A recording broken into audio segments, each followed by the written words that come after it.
హనుమకొండ జిల్లా రైతు గోస బీజేపీ భరోసా యాత్ర జరిగింది.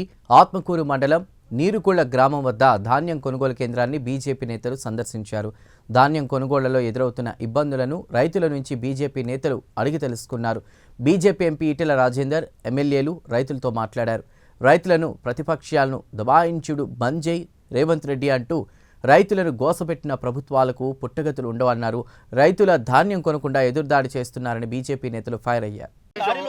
ఏ బాబు పొద్దున్న 19 వచ్చిందన్నావు కదా, అట్లా కాదు ఇప్పుడు 13 ఎట్లా వస్తుంది?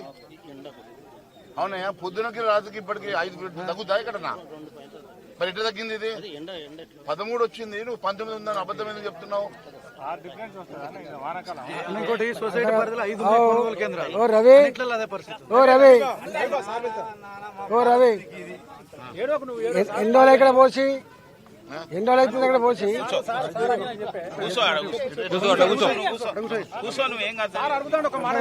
నేను అడుగుతున్నా.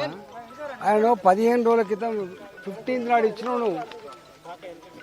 నువ్వు కాగితం ఎప్పుడు రాసి ఇచ్చినా 15 నాడు రాసి ఇచ్చినావు. ఇక్కడ పోసి ఎన్ని రోజులు అవుతుంది? ఎన్ని రోజులు అవుతుంది పోసి?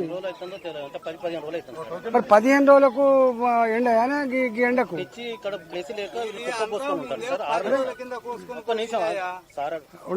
ఒక్క నిమిషం ఉండు. రవి ఉండు. అంతే కదా, ఇంత ఎండకు ఒక్క రోజులో ఎండిపోయేటువంటి వడ్లవి వాటిగా గాలిపోతే ఎండితే నువ్వు చెప్పబడితే నువ్వు బస్తా 40 కిలోలు కదా, ఎన్ని కిలోలు కడి చేస్తున్నట? 3 కిలోలు 4 కిలోలు కడి చేస్తున్నా. 40 కిలోల బస్తాకు 4 కిలోలు కడి చేస్తున్నా. హమాలి పైసలు ఎవరిస్తాండ్రు? హమాలి పైసలు మీదే, సుతిలి మీదే, ట్రాన్స్పోర్ట్ మీదే. ఇదంతా ఇంత అక్కడ దించుకుంటప్పుడు 4 కిలోలు కట్టు. అన్లోడింగ్ పైసలు మీరే ఇస్తుందా?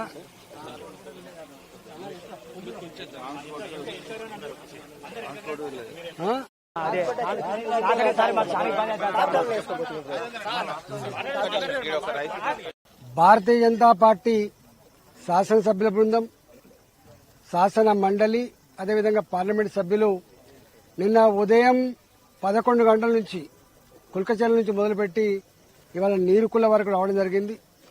ఎక్కడికి పోయినా, అది రంగారెడ్డి జిల్లా అయినా, మెదక్ జిల్లా అయినా, గజ్వెల్ అయినా, లేదా ఇవాళ వరంగల్ జిల్లా అయినా 45 రోజులుగా 50 రోజులుగా భార్యా పిల్లలతో ఇక్కడే ఉంటున్నాం సారు.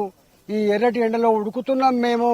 మాది బస్తాలు లేవంటున్నారు, ట్రాన్స్పోర్ట్ లేదంటున్నారు, హమాలి లేదంటున్నారు. ఇలా మేము ఏం చేయాలో దిక్కుతోచని పరిస్థితులు ఉంది సారు. అనేక మంది రైతులు ఈ కష్టం పడలేక 600కో 700కో క్వింటాలకు తక్కువ ధరకు ధాన్యం అమ్ముకునే పరిస్థితి వచ్చింది సారు. మేము 10 బస్తాలు, ఇలా 1 ఎకరం భూమికి 10 బస్తాలు లీజుకిచ్చి మేము పంట పెడితే ఇవాళ అప్పుల కుప్ప తప్ప, ఆత్మహత్యలు తప్ప మాకు ఇంకో లేని పరిస్థితి అని చెప్పి రైతులు దుఃఖిస్తా ఉన్నారు.